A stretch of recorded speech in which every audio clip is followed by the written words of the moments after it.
She's a one.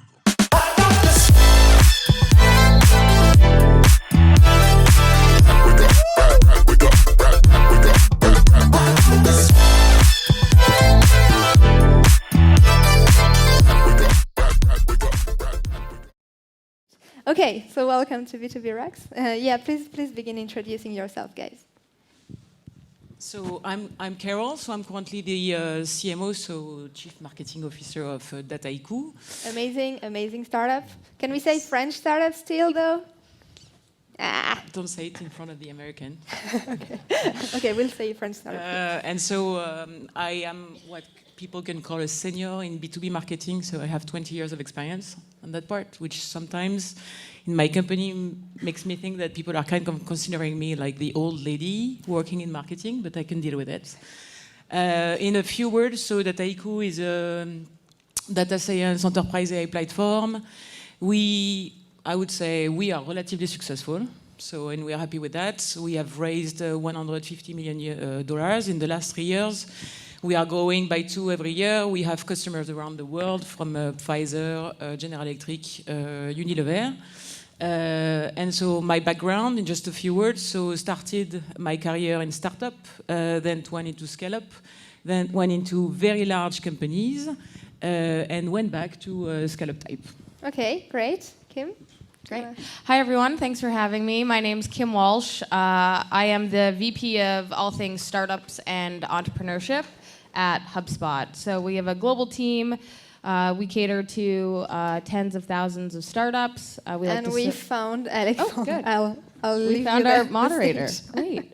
Yeah, so a little bit about me. I've been at HubSpot for 9 years. It's been a little bit of a journey. I started there as employee number 80. Fast forward to today, HubSpot has about 3,500 employees. We have offices all around the world, including an office in Paris that we opened about 6 months ago. And we are partners with Station F, so really enjoy being here, and thanks for having me. Hi everyone, I'm Michael. I'm managing the sales team in Intercom, enterprise part of the business. I've been there for the last 5 months. Prior to that, I was working in the tech space for the last 15 years, worked in different companies, worked in the venture capital world. I set up my own company, a digital media agency, spent a bit of time working at Google, and joined Intercom, as I said, like about 4 months ago. So yeah, I'm very excited to be here. Intercom is a really interesting company. We'll get into a bit more details later, but we do like customer messaging. We're actually an aggregator of different platforms, and it's growing really well. We're on the way to go up market. So yeah, very excited to be here. Hi, Alex, Prot, CEO of Qonto. First, I'm really sorry. I was actually told upstairs that the panel was pushed back to 10:30, so I thought it would be early, but apparently not. So really sorry for you guys, and of course for the great panel that we have today. I'll try to be very brief. I guess you've already done your intros. I think the panel is really about how to close the gap and make the collaboration, let's say, constructive between the sales team and the marketing team. Usually, marketing is here to generate leads and to show increase the brand awareness, basically, for the targeted audience. And sales is here to kind of close leads. And so the incentives and the objectives and the teams are sometimes not totally aligned. So I think this is what we want to discuss today. So probably I'll start with one question, which is how to align sales and marketing on the company, let's say, overall objective and goals. Maybe we can start with Kim. If you can give us your thought on that. Yeah, so, I mean, full disclosure, HubSpot is a marketing company. First, we started as a marketing company back in 2006. Since then, we've grown to a growth suite company. So I am a little biased as it relates to how important marketing is in the full go-to-market life cycle. So I think when I say the words go-to-market team, I include marketing in that. So marketing and sales, that relationship inside of an organization, arguably is the most important relationship as it relates to the go-to-market. So what I'm a huge fan of doing is creating what we call a service level agreement. with marketing and with sales. So in marketing, we'll do a demand plan. We'll say, okay, we'll generate X number of leads, X number of product QLs, which are qualified leads that we give to the sales team. The sales team then says, okay, we'll actually follow up on those leads or those qualified leads in a certain amount of time. And we dig into the work rates and the close rates, and it's all one big loop. I think the key thing, and Carole, I don't want to steal too much of what you're going to say, but what I think we all agree on is that the relationship between sales and marketing is all about the customer experience and the full life cycle. Marketing's job, in my opinion, inside of an organization is not just to generate leads. It's all about the customer experience. So those two pieces of an organization. Inside, I can share with you one little thing. Inside of HubSpot, we call it our go-to-market meeting Smarketing. So we include sales and marketing. We did that for the first 5 years, and now we include product as well in that. So as we think about the go-to-market, I just think those two functions are arguably the most important. I absolutely agree with that, like everything that you said, Kim. And very often what we do in Intercom is we have also like, not like a marketing plan and a sales plan, but more like a revenue plan, where you just have like common KPIs and you need to get on board and in both part of the both units. One other thing that's very interesting, and I think that's missing in a lot of companies, is getting a real understanding of what's the end customer. And a thing that we do in Intercom that's very interesting that I would really recommend to like other companies would be the sales day.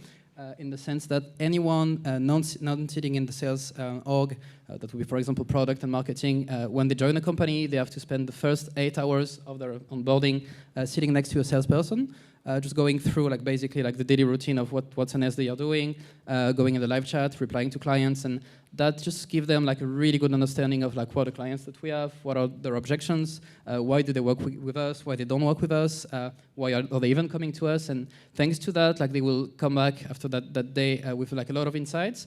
And it's actually crucial because sales and marketing are working on very important things, such as, for example, marketing and sales collaterals. And good understanding of the clients is actually very important, very key for both entities. So I'm the marketing person here. But so in general, I think, so because I'm from a company which is smaller, and I have a role which is kind of the CMO level, so I'm working with content, with machines, and all at the same time. I think the first things that people need to agree on is like, who are you chasing for? So there are many and hundreds of discussions around like, I want to open that country, and you ended up by not even being able to raise the list of 20 companies that you want to chase. So just like this kind of things doesn't work. I think you need also to understand what's the type of maturity of your market. I'm using a lot the innovation chasm at some point, but if you are in a market which is relatively early stage, you're, of course, as you were saying around Envision, you're talking to the end user, but at some point when you start, you are selling features in B2B. And so when you are at the early stage, there is no reasons for spending hundreds of money, making hundreds of awareness campaigns to make sure that people can see you, because at some point you need these early adopters to make it happen. And when you are, let's say, going through your innovation chasm and you ended up by having to talk to the mainstream, so by pragmatism and stuff like that, then you ended up to have to be able to change your mix. But if there is no alignment on where you are from a pure company perspective, and if you have your sales who are asking you to make press and ads because the company is not known, but in fact you don't even have a few people who can say that your technology matters, in fact it's just like you're wasting money, you're wasting time, and you're creating something which is happening a lot of time. And I think that's the second rule. At some point, marketing and sales go along each other, but there are fights. There are moments where we disagree. There are moments where we are frustrated, they are frustrated. And so trying to kind of say, it's never, let's say, we're going to find the perfect lead stuff and lead process, so that's great. But I like also the moment where we have to fight. And I think that's part of it. So for every marketer on the table, if you don't like to fight, don't go into marketing and sales relationship, because your life is going to be a nightmare. To be very transparent, this is something that I say to the people that I am hiring.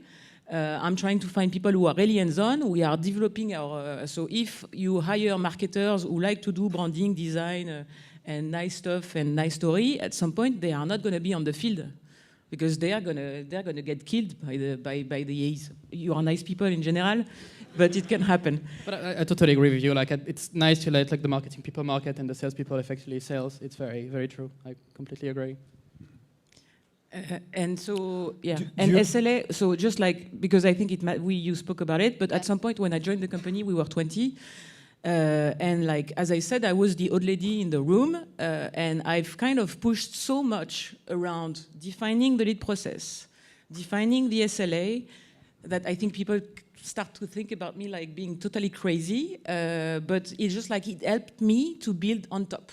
So for me, there is no foundation of any marketing investment if the basics of what is a lead, where the lead is going, how is it handled, what's the turnaround time, how is it going to a sales, what is the expectation from a sales. You can't build anything if you don't have that, unless you have a lot of money to spend, which at some point can be very funny, but it's not going to help your AEs to be aligned with you. And how do you also have some salespeople going into the marketing teams when they do their onboarding? Yeah, we actually do, very interestingly, we actually do, and it's something that's really a focus for us. What we've been doing more and more the last few months as well is involving key executives from the marketing side to sales meeting. I don't know if it's something that you're doing yourself, but we just think like you just bring people with experience under the belt. They might have like a different vision as well on how to tackle a certain clients. And again, it really helps them to better understand what are the clients, what are the objections, why a client will work or will not work with you, and it's very, very important for us. What we do as well is we try to have like weekly meetings with the demand generation team and the sales team in the sense that we just go into the pipeline, how many leads do you create, are they progressing through the pipelines, are they actually even closing, and very openly like we need to just get feedbacks constantly because as you say like we're just spending a lot of money on marketing, and if it's not effective at the end it's not good for the sake of the company, so we try to just be very like honest with feedbacks and adapt things and do some A/B testing into like where we're spending money on social medias, on search and things like that, so it's very, very crucial for us. I would just add that every meeting that we have, our sales monthly review, starts with marketing. It starts with the demand generation. So as you think about that cohesive unit, to what everyone's saying here, I also think the metrics are really important because you can understand what is I'm a huge fan of 30-day metrics. You can understand what's working or not. And I think really diagnosing the metrics inside of what that, we'll call it a funnel or a flywheel, what that looks like is really important. Because if marketing's generating leads and your work rates from sales is not 50% plus, there's a disconnect. Marketing's generating a ton of leads and sales is only working, or maybe you're on a lead rotator model and sales is only getting 50% of those leads, and then you're closing, 25% of those, there's a bunch of gaps in between that funnel. So how do you work with marketing to create automated workflows or to make sure that like you're speaking to your customer, your potential customer, in every single part of that customer journey? The one other thing I'll add just for the startup audience is we speak with a lot of startups out there that have built a really great product and they think that everyone will come. It's like this sort of concept of like, if we build it, they will come. What we spend a lot of time speaking, and specifically me interacting in the startup world all the time, well, the number one question I ask startup founders is, how is your product or service going to get found? How are people going to know about your product, right? You could go and hire a salesperson and do that one-to-one. In my opinion, putting that investment in marketing and to think about, to Ryan's point, building a community, or Carole's point, to build your brand in the beginning, it's super important.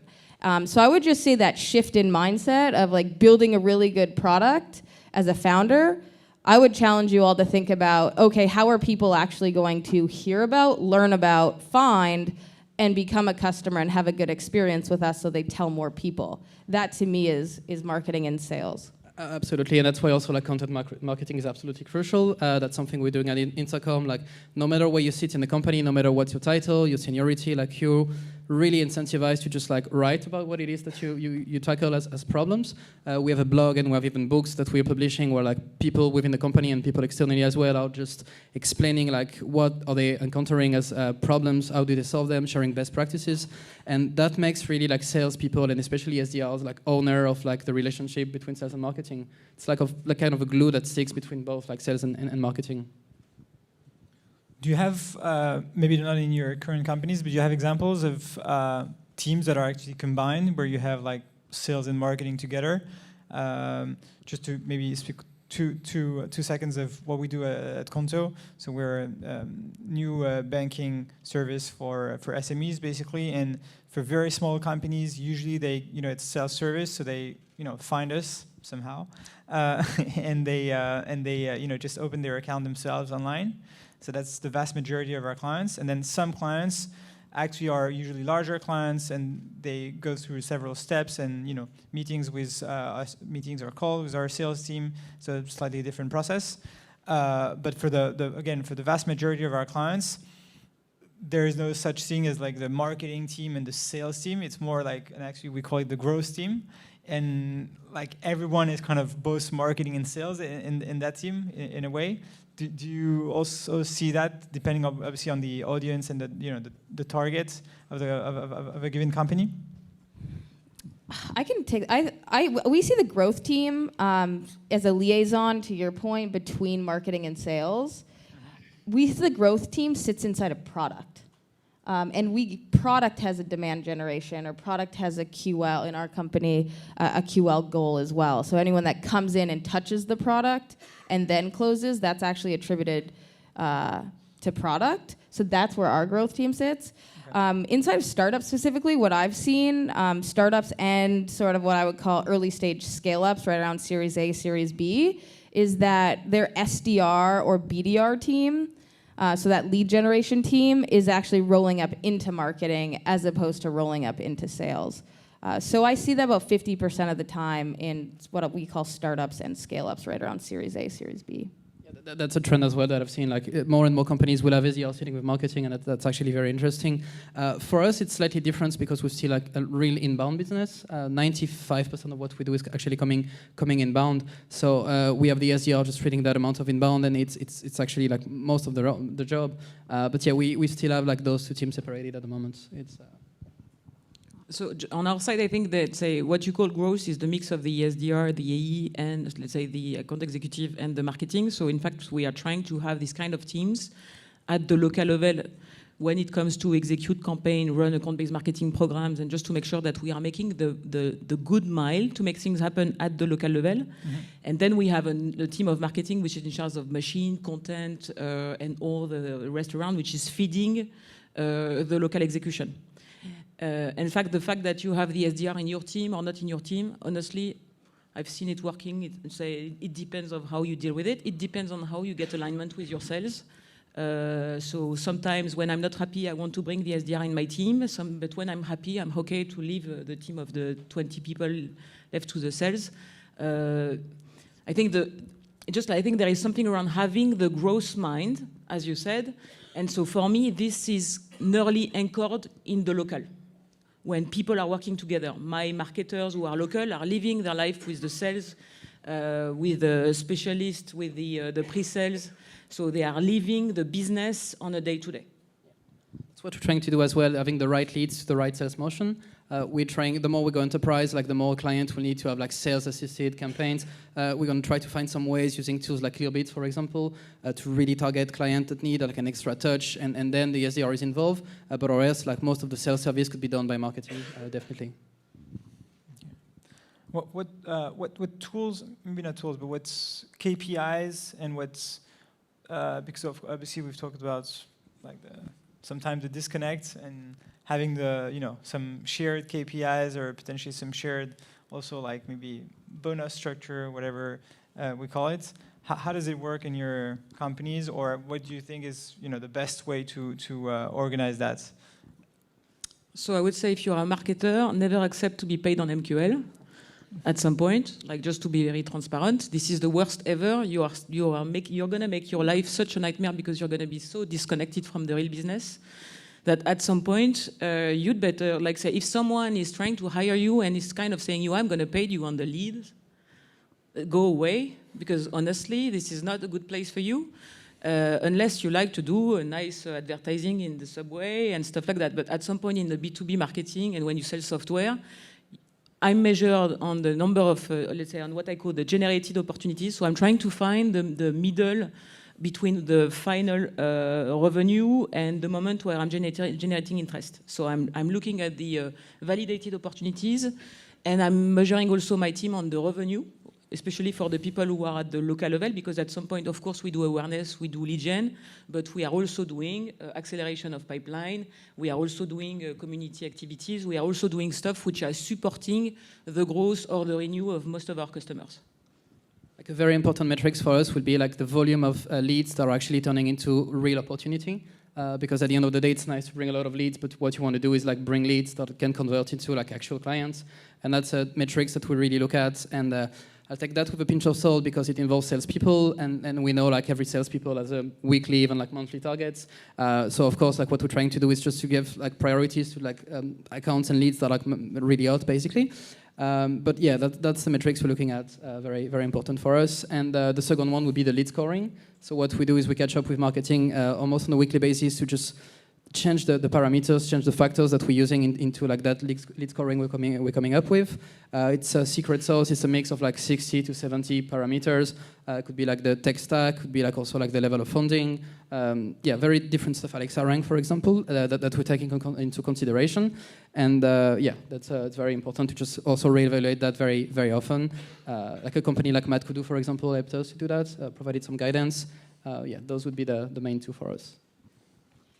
The only thing I'll just add as a little bit of a side point is I think what we're talking about here, what is really important for startups and entrepreneurs as you're starting out and scaling, is that both sales and marketing are operating out of the same system and tools. So whatever you're using for a CRM or a marketing platform, whatever that tech stack is, they absolutely, we're talking about how to, organization, from an organization standpoint, align sales and marketing. I think one of the most key, maybe even more important thing is what tool and what system and what tech stack you're using so that as one cohesive unit, you can actually track, measure, monitor, and like what are you using in that CRM. Both teams really need to be on the same page. Yeah, I think that's key. Especially with the volume of tools that you have. Like for example, when I joined Intercom, I realized that we're using something like 70 or 80 apps. And it's actually really overwhelming. What I would really suggest is like just find the 8 to 10 core apps that you're using and use them well. Just try to develop around that. Like using a huge tech stack could be very overwhelming, especially when you onboard new people. That could make the onboarding very complicated sometimes. Yeah, it's very true. Also for other teams, actually, we've seen, because there's always some preferences for like, some tools are better for like that very specific point, but then it can become a real mess. So. And so for me, that thing, I think there is something that we can add on education, because I'm spending my time educate my sales team, educate my company. I'm from an R&D company, so sometimes the R&D is much harder on me than the sales, but I can deal with it. But so in general, there is education that needs to be made, so don't expect people to know what you're doing. In fact, say AEs or account executives are mainly focused on their quarter, so their kind of time frame is relatively short. Yeah. And so, but just for on my side, when you have a sales cycle which can be from 9 months to 18 months sometimes, it's very complex to have a connection when you have a sales who is coming to you and say, I need a few t-shirts because I need to sign these deals. So it's going to happen. Like, I hope you know about it. But so put the goodies aside from it. Say goodies are somewhere, go and take them. But also educate on the time. That is the time of marketing. There is no way I can generate revenue for Q4. But sometimes sales don't get it because they miss some pipeline, and so like at some point it starts to be very urgent and everyone is moving everywhere. Say, oh, I need pipeline and I need revenue for the next quarter. Quarter doesn't say, and so part of the education is also to show the time that is needed. And so I think I'm pushing my team to educate people, to use numbers, to use always the same numbers, sales cycle, conversion rates, to make sure that everyone, even when we are at the closing time or a quarter from the closing time, understand that I'm not going to solve their short-term issue with magic. Yeah, and I think you said we should have the same tools, but also the same numbers, as you were saying, like, and keep on using the same numbers like every week or month or quarter or whatever, because if you change too often the definition or the type of numbers you're looking at, then of course everyone gets lost. I would just say same tools, same like revenue numbers. And then what we're also starting to see a lot around this organizational structure of one cohesive unit is that marketing and sales, the organization, and customer success report into one person. So we're seeing more of like a chief customer officer, or I think what's interesting, and we see it a lot, is that marketing reports into one part of the org, sales reports into the other part of the org. So just from an organizational alignment standpoint, they're disconnected. If you're a startup or a scale up and you're a little bit more lean with fewer employees, I would just encourage you to think about what structure makes sense, and do you actually have alignment all through. When we see that inside of startups, their go-to-market tends to be working really well. What I've seen in the past as well is like a lot of company would be, and marketing and sales team would be very misaligned when the top goals of the companies are not clear. What it is that your company is trying to do? Are we just acquiring any logo that we can? Trying to generate revenue no matter what it is? Are we going up market? Are we going down market? And once those things are not really clear, it's also very complicated for like both departments to work together effectively. So I'd say if we can get the buy-in from both teams, basically, that's the end goal, and that's where we're going to go, and that's how we're going to get there. And we're both part of the supply chain. It tends to be a lot more difficult. Indeed. Thanks a lot to you three, Carole, Kim, and Michael. Thanks a lot, guys, and sorry again for being slightly late at the beginning. Thank you. She's the one.